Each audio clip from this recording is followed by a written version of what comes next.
Hello friends, welcome to life easy. ಇವತ್ತಿನ easy recipe ತರಕಾರಿ ಮತ್ತು ಮಸಾಲೆ ಬಳಸಿ ಮಾಡ್ತಿರುವಂಥ ಉಪ್ಪಿಟ್ಟು. ತರಕಾರಿಗಳನ್ನೆಲ್ಲ ಸೇರಿಸಿ ಮಾಡೋದ್ರಿಂದ ತುಂಬ ರುಚಿಯಾಗೂ ಇರುತ್ತೆ, ಅಷ್ಟೇ ಆರೋಗ್ಯವಾಗೂ ಇರುತ್ತೆ. ಸುಮಾರು ಇಲ್ಲಿ 4 ರೀತಿ ತರಕಾರಿನ ಅಲ್ಲಿ ಉಪಯೋಗಿಸ್ಕೊಂಡಿದ್ದೀನಿ.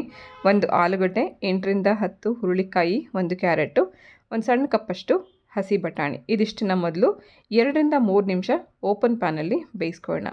ಇದನ್ನು ತುಂಬ ಜಾಸ್ತಿ ಬೇಯಿಸ್ಕೋಬಾರ್ದು, ಸ್ವಲ್ಪ ಬಾಯಿಗೆ ಸಿಗೋ ಹಾಗೆಯೇ ತರಕಾರಿ ಇರಬೇಕು. ಸಣ್ಣ ಸಣ್ಣದಾಗಿ ಕಟ್ ಮಾಡಿದ್ದೀನಿ. ಹಾಗೆ ಇದನ್ನು ಮುಳುಗುವಷ್ಟು ನೀರು ಹಾಕಿ, ರುಚಿಗೋಸ್ಕರ ಸ್ವಲ್ಪ ಉಪ್ಪು ಹಾಕಿ ಪಾತ್ರೆನಲ್ಲಿನ ಇದನ್ನು ಬೇಯಿಸ್ಕೊತಾ ಇದ್ದೀನಿ. ಸೊ ಕುಕ್ಕರಲ್ಲಿ ಬೇಯಿಸ್ಕೊಳ್ಳೋದಾದರೆ 1 ವಿಸಿಲ್ ನೀವು ಕೂಗಿಸ್ಕೊಂಡ್ರು ಕೂಡ ಸಾಕಾಗುತ್ತೆ. 2ರಿಂದ 3 ನಿಮಿಷ ಬೇಯಿಸ್ಕೊಂಡ್ರೆ ಸಾಕು. ಒಂದು ಸತಿ ಚೆಕ್ ಮಾಡಿ ನೋಡ್ಕೊಳ್ಳೋಣ ತರಕಾರಿ ಬೆಂದಿದೆಯಾ ಅಂತ. ಕೈಯಲ್ಲಿ ಮುಟ್ಟಿ ನೋಡಿದಾಗ ಇದು ಸ್ವಲ್ಪ ಮ್ಯಾಶ್ ಆಗಬೇಕು, ಆ ರೀತಿ ಆದರೆ ಸಾಕು. ಸೊ ಇದು ಸ್ವಲ್ಪ ಬೇಯಬೇಕು ಅಂತ ಅನಿಸುತ್ತೆ. ಮತ್ತು ಇನ್ನೊಂದು ನಿಮಿಷ ಇದನ್ನು ಮುಚ್ಚಿಟ್ಟು ಬೇಯಿಸ್ಕೊಂಡಿದ್ದೀನಿ. ಈಸಿಯಾಗಿ ಕಟ್ ಆಗಬೇಕು ಚಾಕುವಿಂದ ಕಟ್ ಮಾಡಿದ್ರೆ ಅಂತಂದರೆ ಇದು ಚೆನ್ನಾಗಿ ಬೆಂದಿದೆ ಅಂತ ನೋಡಿ. ಈಗ ಆಲೂಗಡ್ಡೆ ಕೂಡ ಚೆನ್ನಾಗಿ ಮ್ಯಾಶ್ ಆಗ್ತಿದೆ. ಇಷ್ಟಾದರೆ ಸಾಕು. ಸ್ಟವ್ ಆಫ್ ಮಾಡಿ ಇದನ್ನು ಪಕ್ಕಕ್ಕೆ ಇಟ್ಕೊಳ್ಳೋಣ. ನಾವು ಮಾಡ್ತಿರೋಂಥ ಇವತ್ತಿನ ಉಪ್ಪಿಟ್ಟು ತರಕಾರಿ ಜೊತೆಗೆ ಮಸಾಲ ಕೂಡ ಸೇರಿಸ್ತಿರೋದ್ರಿಂದ ಮಸಾಲೆಗೆ ಇದೆಲ್ಲ ನಾನು ರೆಡಿ ಮಾಡಿ ಇಟ್ಕೊಂಡಿದ್ದೀನಿ. 1 ಇಂಚಷ್ಟು ಶುಂಠಿ, 8ರಿಂದ 10 ಎಸಳಷ್ಟು ಬೆಳ್ಳುಳ್ಳಿ, ಖಾರಕ್ಕೋಸ್ಕರ 5ರಿಂದ 6 ಮೆಣಸಿನ್ಕಾಯಿ, 5-6 ಲವಂಗ, 2 ಸಣ್ಣ ಪೀಸಷ್ಟು ಚಕ್ಕೆ. ಹಾಗೆ ಉಪ್ಪಿಟ್ಟಿಗೋಸ್ಕರ ಹುರಿದಿಟ್ಕೊಂಡಿರೋಂಥ 1 ಕಪ್ಪಷ್ಟು ರವೆನೂ ಕೂಡ ನಾನಿಲ್ಲಿ ರೆಡಿ ಮಾಡಿ ಇಟ್ಕೊಂಡಿದ್ದೀನಿ.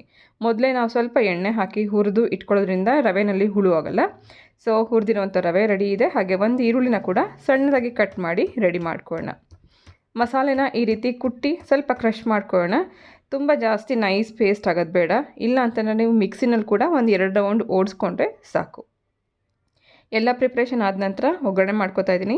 ಉಪ್ಪಿಟ್ಟನ್ನ ಒಗ್ಗರಣೆ ಮಾಡ್ಕೊಳ್ಳೋಕ್ಕೋಸ್ಕರ ಸುಮಾರು ಒಂದು 3-4 ಟೇಬಲ್ ಸ್ಪೂನಷ್ಟು ಎಣ್ಣೆ ಬೇಕಾಗುತ್ತೆ. ಎಣ್ಣೆ ಬಿಸಿ ಆದ ಕೂಡಲೇ ಸ್ವಲ್ಪ ಸಾಸಿವೆ, ಸ್ವಲ್ಪ ಜೀರಿಗೆ ಹಾಕಿದ್ದೀನಿ. ಅದು ಸಿಡಿದ ನಂತರ 2 ಟೇಬಲ್ ಸ್ಪೂನಷ್ಟು ಕಡಲೆಬೇಳೆ ಮತ್ತು ಉದ್ದಿನಬೇಳೆ ಎರಡನ್ನೂ ಮಿಕ್ಸ್ ಮಾಡೋದನ್ನು ಹಾಕ್ಕೊಂಡಿದ್ದೀನಿ. ಸ್ವಲ್ಪ ಇದೆಲ್ಲ ಕೆಂಪಗಾಗಬೇಕು. ಸಣ್ಣ ಊರಿನಲ್ಲೇ ನಾವು ಒಗ್ಗರಣೆಲ್ಲ ಹುರ್ಕೋಬೇಕು. ಇದಾಗಿದೆ. ಇದಾದ ನಂತರ ನಾವು ಫಸ್ಟೇ ಕ್ರಷ್ ಮಾಡಿ ಇಟ್ಕೊಂಡಿರೋಂಥ ಮಸಾಲ ಹಾಕೋಣ. ಈ ಮಸಾಲದೇ ಇದಕ್ಕೆ ಒಂದು ಒಳ್ಳೆ ರುಚಿ ಕೊಡುತ್ತೆ, ಹಾಗೆ ಒಂದು ಒಳ್ಳೆ ಘಮ ಇರುತ್ತೆ. ಸ್ವಲ್ಪ ಕರಿಬೇವು ಸೊಪ್ಪು ಹಾಕಿದ್ದೀನಿ. ಹಾಗೆ ಸಣ್ಣ ಕಟ್ ಮಾಡಿರುವಂಥ 1 ಈರುಳ್ಳಿನೂ ಹಾಕ್ಕೊಂಡು ಫ್ರೈ ಮಾಡ್ಕೊಳ್ಳೋಣ. ತರಕಾರಿ ಜಾಸ್ತಿ ಉಪಯೋಗಿಸಿರೋದ್ರಿಂದ ಈ ಉಪ್ಪಿಟ್ಟಲ್ಲಿ ಈರುಳ್ಳಿ ಕ್ವಾಂಟಿಟಿ ಸ್ವಲ್ಪ ಕಡಿಮೆನೇ ಇಟ್ಕೋಬೇಕು. ಈರುಳ್ಳಿ ಸ್ವಲ್ಪ ಟ್ರಾನ್ಸ್ಪರೆಂಟ್ ಆಗ್ತಿದೆ ಅಂತ ಗೊತ್ತಾದ ನಂತರ ನಾನು ಇದಕ್ಕೆ ಸ್ವಲ್ಪ ಅರಿಶಿನ ಹಾಕ್ಕೊಂಡಿದ್ದೀನಿ. ಹಾಗೆ 1 ಟೀ ಸ್ಪೂನಷ್ಟು ಧನಿಯಾ ಪೌಡರ್ ಹಾಕೋಣ.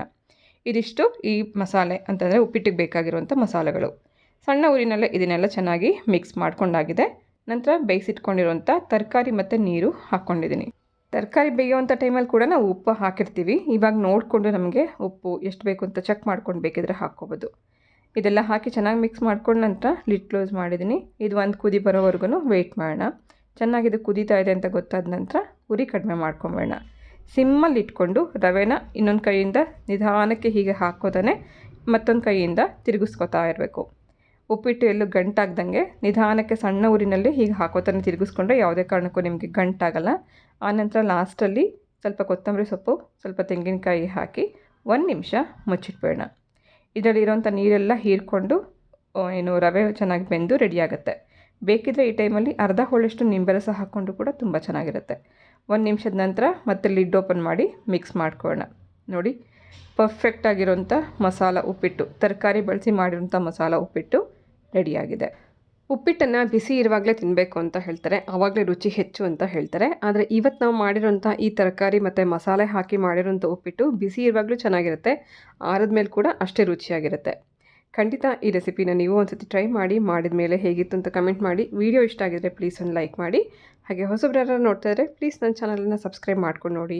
ಈ ತರಕಾರಿ ಉಪ್ಪಿಟ್ಟಿಗೆ ಬೇಕಿದ್ರೆ ಮೇಲಿಂದ 1 ಸ್ಪೂನ್ ತುಪ್ಪ ಹಾಕ್ಕೊಂಡು ತಿನ್ಬೋದು. ಹಾಗೆ ಚಟ್ನಿ ಸರ್ವ್ ಮಾಡ್ಬೋದು. ಏನು ಬೇಡ ಅಂತಂದರೂ ಕೂಡ ಹಾಗೇ ತಿನ್ಬೋದು, ಯಾಕಂದರೆ ಇದರಲ್ಲಿ ಸಾಕಷ್ಟು ತರಕಾರಿ ಇರುತ್ತೆ. ಸೊ ಇವತ್ತಿನ ಈ ರೆಸಿಪಿ ನಿಮ್ಮೆಲ್ಲರಿಗೂ ಇಷ್ಟ ಆಗಿದೆ ಅಂತ ಭಾವಿಸ್ತಾ ನಾನು ಹೊರಡ್ತಾ ಇದ್ದೀನಿ. ಮತ್ತೆ ಸಿಗ್ತೀನಿ ನಾಳೆ ಇನ್ನೊಂದು ಹೊಸ ರೆಸಿಪಿ ಜೊತೆಗೆ. Thank you for watching.